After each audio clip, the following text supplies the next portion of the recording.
Professor Belfrost's science class is back.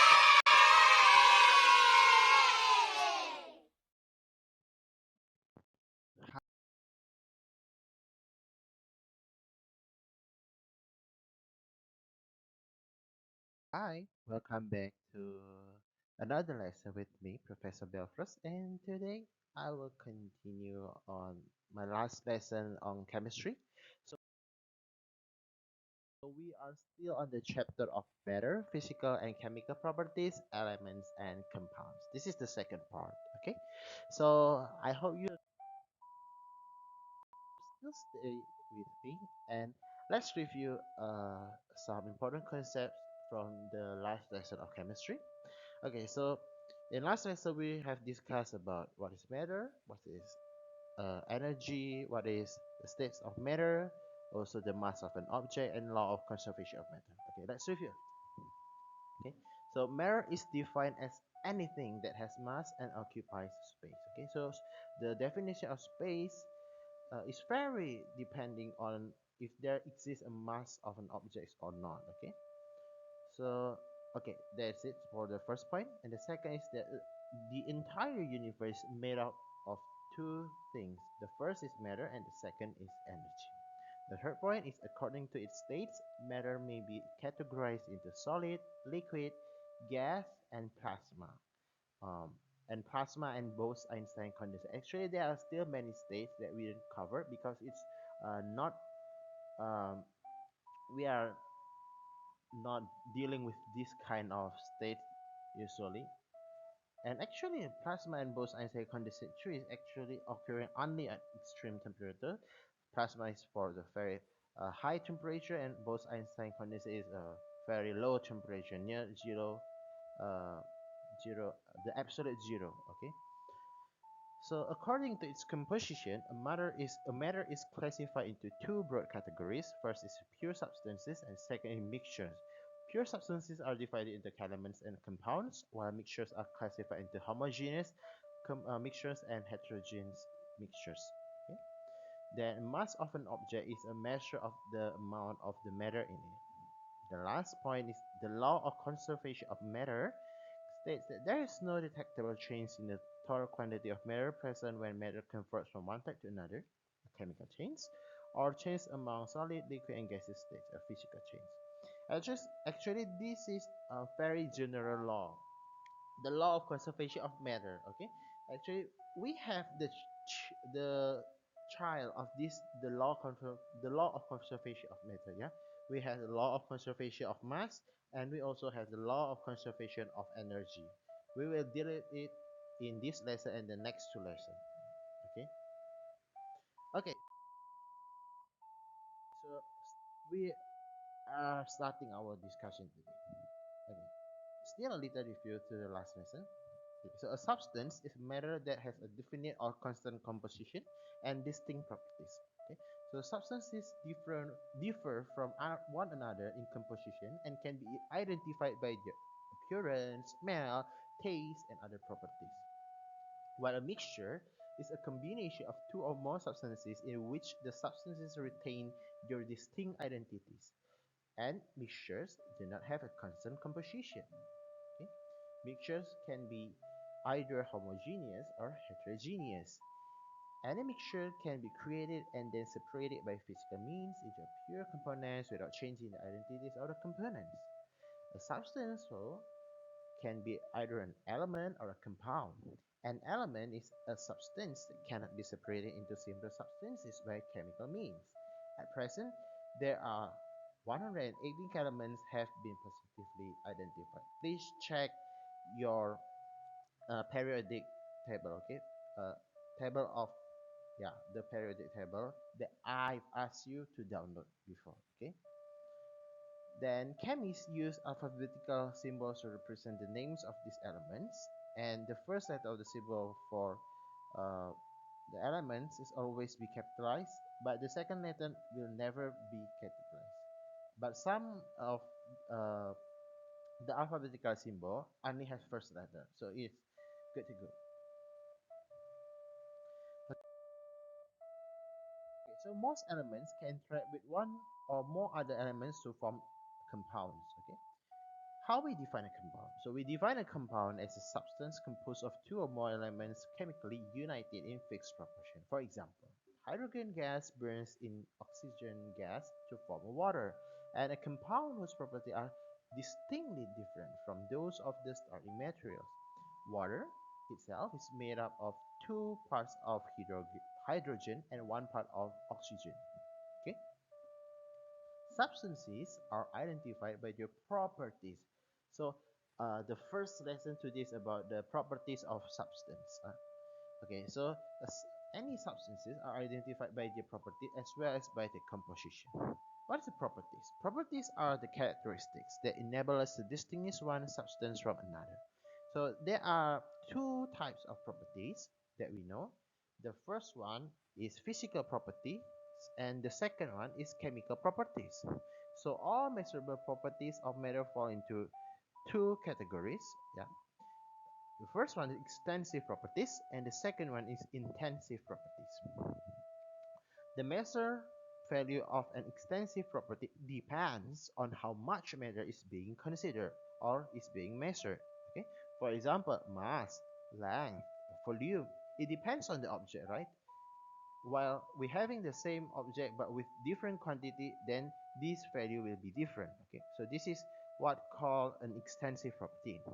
The second property is the intensive property, right? Okay, so the intensive property doesn't depend on the amount of matter being considered. For example, temperature, it will be the same if you are doing a measurement of temperature of an object, whether the object is uh, bigger or smaller. If it is of the same temperature, then the temperature will always be measured the same. So that is what called intensive property. Okay, so back to physical property and chemical property, right? Okay, so physical property is a property that can be determined without changing the nature of the substance. For example, density, color, hardness, melting and boiling points, electrical conductivity. So we discuss physical property, then we have to understand the concept of physical change. So what's the physical change? So physical change is a change in the state, form, or properties of matter without any accompanying change in its chemical composition or the identities of the substances contained in the matter. For example, the melting of wax, uh, the dissolving process of sugar in coffee, and the condensing process of steam into liquid water, the magnetizing and demagnetizing metals, the grinding solid into powder process. This is all of physical change. It doesn't um, affect the chemical property, right? Okay. Now we have done with physical property and physical change, and we enter the second, the chemical property. So the chemical property is a property of matter that describes a substance's ability to participate in any chemical reactions, okay, which change one type of matter into another type. For example, flammability, toxicity, acidity, reactivity, and heat of combustion. So with chemical property, we also need to know what is chemical change. So a chemical change always produces one or more types of matter that differ from the matter present before the change. For example, say we have formation of rust, explosion of nitroglycerin, reactions that are performed in lab, such as, for example, maybe you have done before this, copper reacting with nitric acid, and all forms of combustion or burning, and food being cooked, digested, or rotting. Okay, so we are done. I've done explaining for you physical property and chemical property, also physical change and chemical change.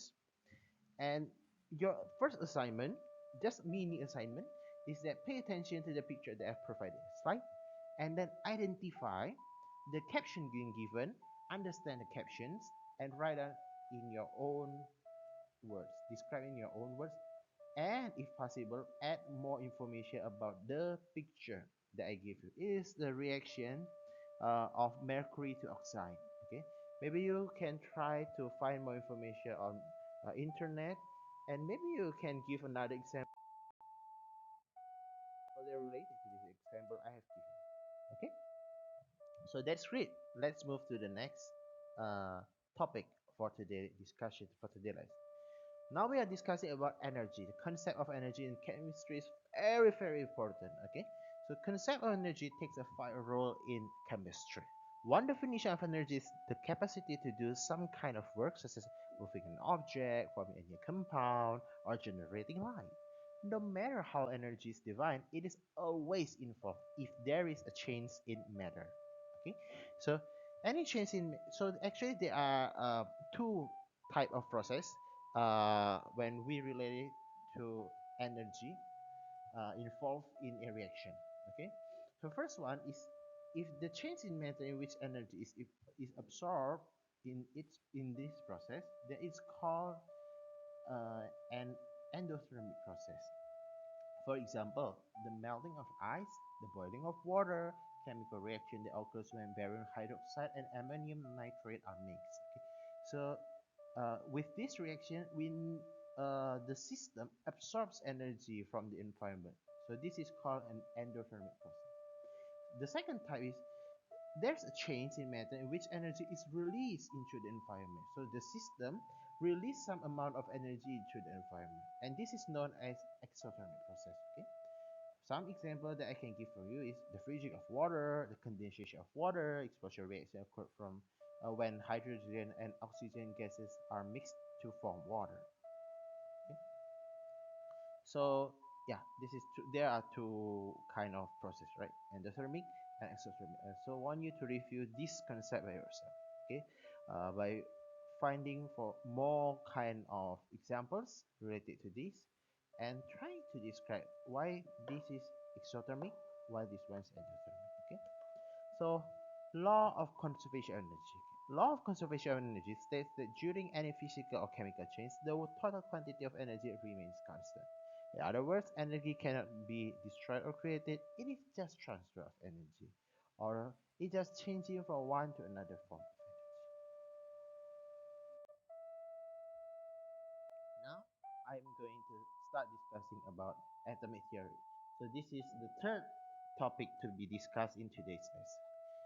Okay, but for discussion of the atomic theory, I'll not cover the modern atom theory. Okay, modern atomic theory, it will be of the topic on modern physics. So I will not include that in chemistry. Though maybe many books of chemistry included the discussion of modern atomic theory, but I'll not include it because it's of no use for us. Okay, it's not very important for us to if we discuss it. Okay, okay, so let's start. So in the 1st century BC, a Greek philosopher named Democritus expressed the belief that all matter consists of very small, indivisible particles, which he named atomos, meaning uncuttable or indivisible. Although this idea was not accepted by many of his contemporaries, somehow this concept endured.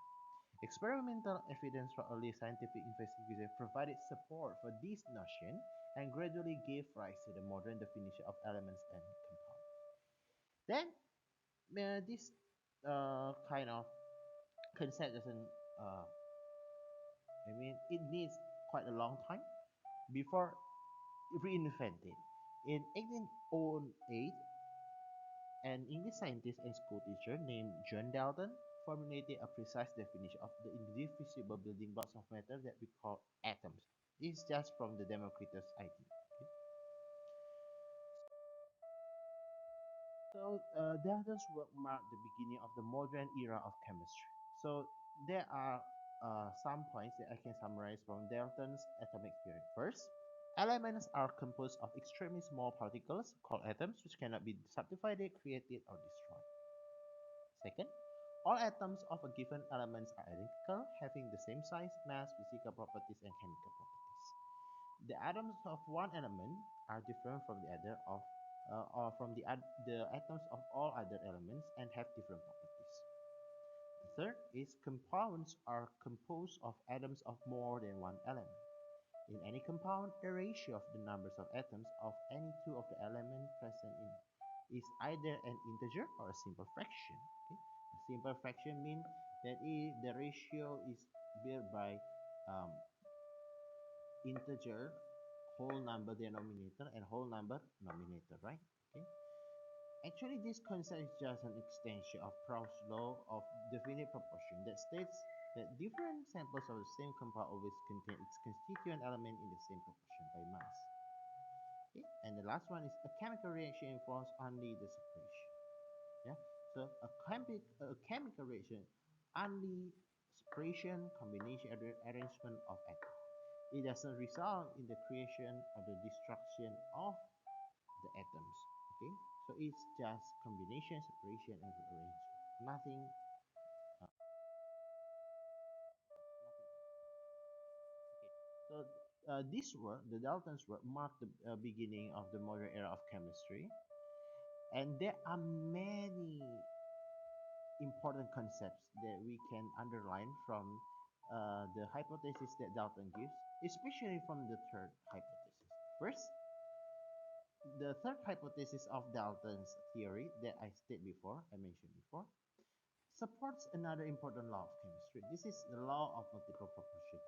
According to this law, if two elements can combine to form more than one compound, then the masses of one element that combine with a fixed mass of the other elements are in ratios of small numbers. Second is that the fourth hypothesis that I told you before is another way of stating the law of conservation of mass, which is that matter can be neither created nor destroyed. Okay, so we are done with the Dalton theory of atom, and now we are starting to discuss the structure of atoms.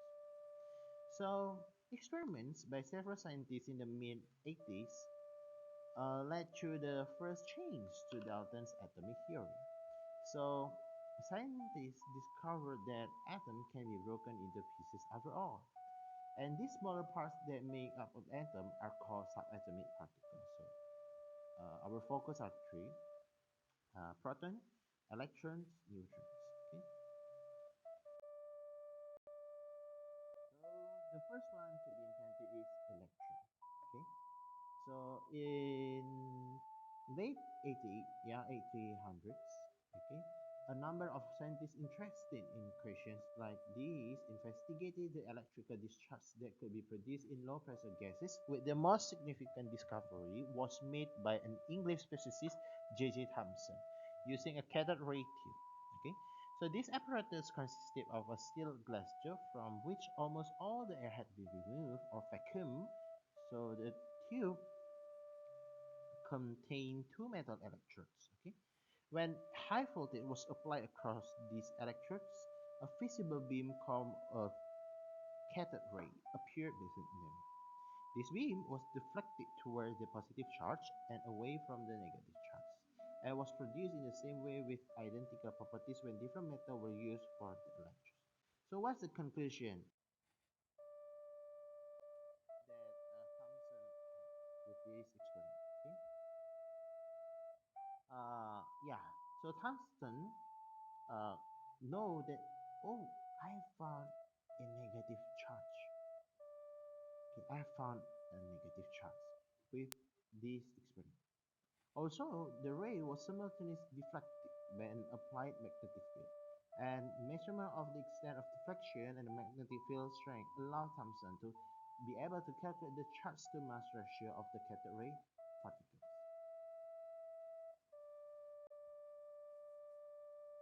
Okay, so based on his observation, here is what Thomson proposed. First, the particles are attracted by positive charge and repelled by negative charge, so they must be negatively charged. Okay. Second, they are less massive than atoms and indistinguishable, regardless of the source material. So they must be fundamental, a subatomic constituents of all atoms. Okay. So there are these two concepts that Thomson proposed at the time.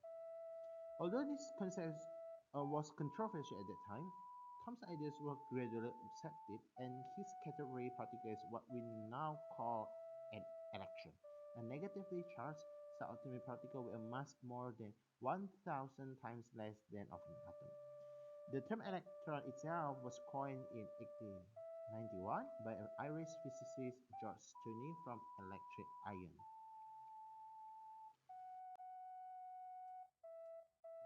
Okay, so In 1909, more information about the electron was uncovered by American physicist Robert A. Millikan via his oil drop experiments.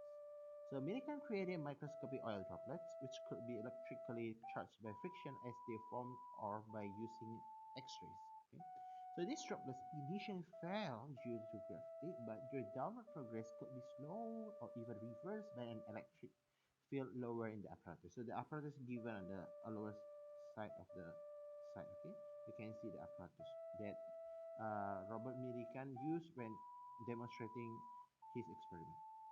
Okay, so by adjusting the electric field strength and making careful measurement and, and appropriate calculation, Millikan was able to determine the charge of individual drops. You can see the result of his experiment.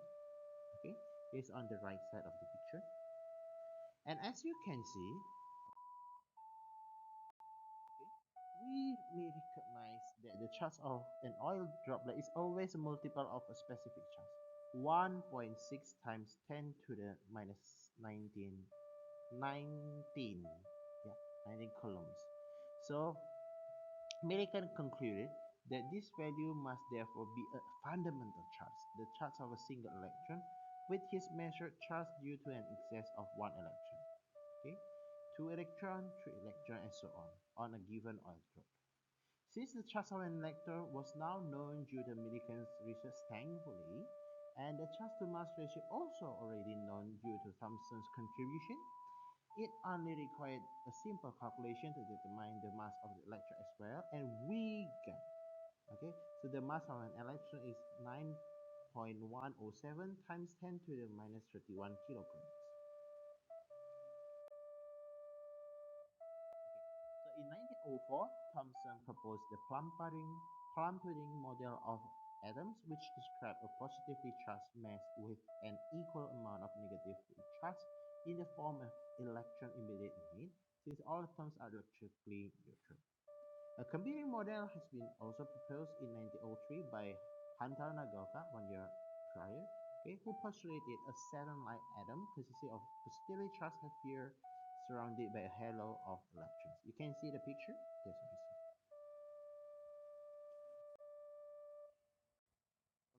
Okay, so we have found any information related to electrons. That's good. That's the first set of 10 particles. Next, we will see how we can find the nucleus. Yeah, the nucleus components, the nucleons, okay, the protons and neutrons. So the next major development in understanding the atom came from Ernest Rutherford, a physicist from New Zealand. So he performed a series of experiments using a beam of high-speed positively charged alpha particles that were produced by the radioactive decay of radium. Okay, so Rutherford and his colleagues Hans Jaeger, I don't know how to pronounce it, okay, and Ernst Marsden aimed a beam of particles, the source of which was embedded in a lead block to absorb most of the radiation, and add a very thin piece of gold foil and examine the resultant scattering of uh, the alpha particles using a luminescent screen that glowed briefly where hit by an alpha particle. Okay? And what they discovered was that most particles passed right through the foil without being deflected at all. However, some were diverted slightly, and a very small number were deflected almost straight back toward the source. So here's the conclusion. Because most of the fast-moving of alpha particles pass through the gold atoms undeflected, then they must have traveled through essentially empty space inside the atom. But alpha particles are positively charged, so deflection arose when they encounter another positive charge. Okay, since like charges repel one another, the few positively charged of alpha particles that change path abruptly must have hit a very uh, rigid, a very dense body, or a very highly concentrated body of positive charge. Okay, since the deflection occurred at alpha small at a small fraction of the time, then this charge only occupies a small amount of space in the gold foil. That's the deduction. The conclusion that Rutherford can give. Okay, so by analyzing a series of such experiments in detail, Rutherford drew two main conclusions. The first one is the volume occupied by in an atom must consist of a large amount of empty space. The second is a small relatively heavy positively charged body, the nucleus, must be at the center of the atom. The demonstration of the experiment were given slide. Okay. So this analysis led Rutherford to propose a model in which an atom consists of a very small positively charged nucleus in which most of the mass of the atom is concentrated, surrounded by the negatively charged electrons, so that the atom is electrically neutral. Okay, and Rutherford also discovered that the nuclei of other elements contain the hydrogen nucleus as a building block, and he named this more fundamental particle the proton. Okay, the positively charged subatomic particle found in the nucleus.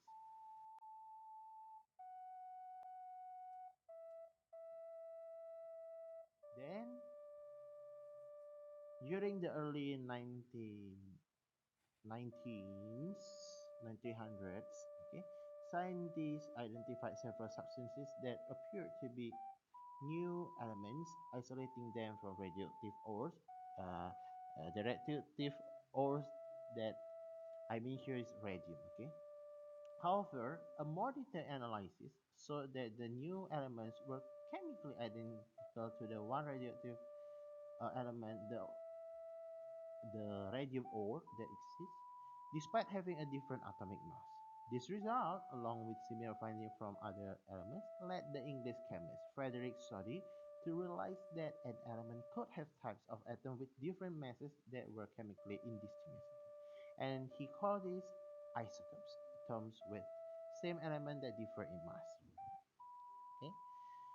And this led to uh, a very great shock for scientists at the time. Okay, so the nucleus was known to contain almost all of the mass of an atom, with the number of protons only providing half or less of that mass. Okay, and different proposals were made to explain what constitute the remaining mass, including the existence of neutral particles in nucleus. But as you know, because it's neutral, it's very hard to detect this uncharged particle. And it was not until 1932 that James Chadwick found evidence of neutrons, uncharged subatomic particles with a mass approximately the same as that of protons. So this existence also explains the isotopes. They differ in mass because they have different numbers of neutrons, but they are chemically identical because they have the same number of protons. And the development of modern atomic theory revealed much about the inner structure of atoms. Okay? It was learned that an atom contained a very small nucleus composed of of many positively charged protons, at least one positively charged proton, which is hydrogen, and uncharged neutrons surrounded by a much larger volume of space containing negatively charged electrons. Okay? The nucleus contains the majority of an atom's mass because protons and neutrons are much heavier than electrons, whereas electrons occupy almost all of the atom's volume. And there's a very extreme uh, difference of size of the nucleus as compared to the atom. Okay, so the diameter of an atom is on the order of 10 to the minus 10 meter, while whereas the diameter of the nucleus is roughly 10 to the minus 50 meter, about 100,000 times smaller. Yeah, you can see even 10 to the minus 10 is very small, if and it cannot be seen by our eyes. And this is 10 to the minus 15, a femtometer, and it can barely be seen by us. It is just a very small part. So the nucleus is a very small part of an atom. So here's the data of the subatomic particles that have been found. Okay, so you can see, I'll not read it one by one. You can just you can just take a screenshot if you need it. Okay, so that's it. Electron, proton, and neutron. We are done with explaining subatomic particles. Okay. So when describing the properties of tiny objects such as atoms, we normally use appropriately small units of measure such as atomic mass unit and the fundamental unit of charge. Okay, AMU and E. The Mu was originally defined based on hydrogen, the lightest element, then later in terms of oxygen. But since 1961, it has been defined with regard to the most abundant isotope of carbon atoms, of which assigned the mass of exactly 12 AN. And this isotope is known as carbon 12, and 1 Mu is exactly um, 1/12 of the mass of one carbon 12 atom. 1 Mu is equals 1.6605 times 10 to the minus 24 gram. Okay, you can verify, you can recheck it. I may type maybe the quantity. Okay. Also, we have another units like the Dalton (Da) and the Unified Atomic Mass Unit (U), which are alternative units that are equivalent to the M. Whereas we have fundamental unit of charge, also called elementary charge, equals to the magnitude of the charge of an electron. E equals 1.602 times 10 to the minus 90 coulomb. Okay, and this is absolute value. Okay, it is certain that uh, certainly that the charge of a electron is negative charge, but we only take the magnitude of the charge. Okay, I'm not dealing with the negative sign. Okay, so here's the property of subatomic particles. I've also shown you on my previous slides, right?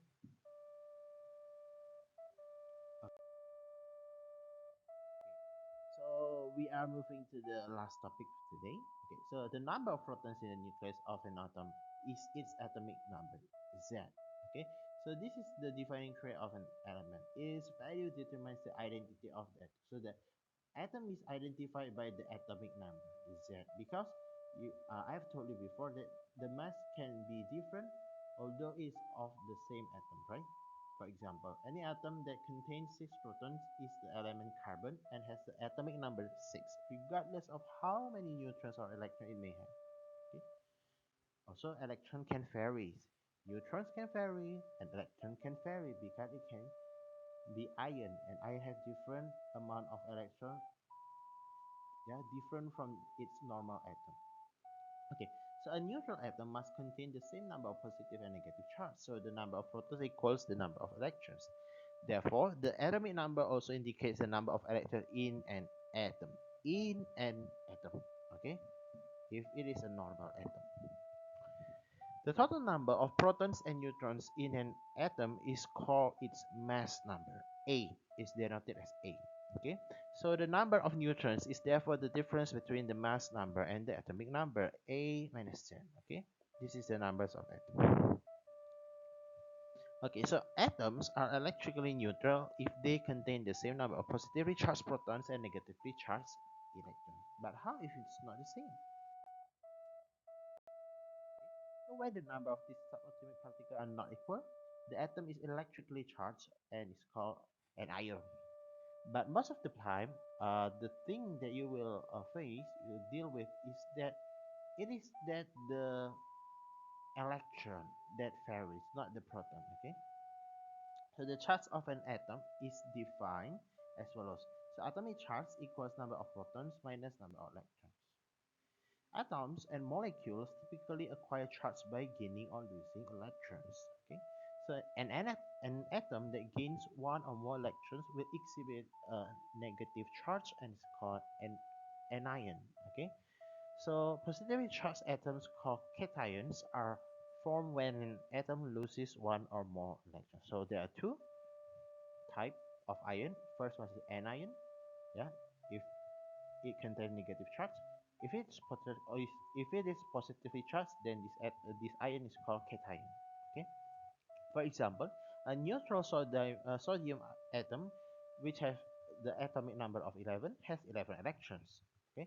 If this atom loses one electron, it will become a cation with a positive one charge. And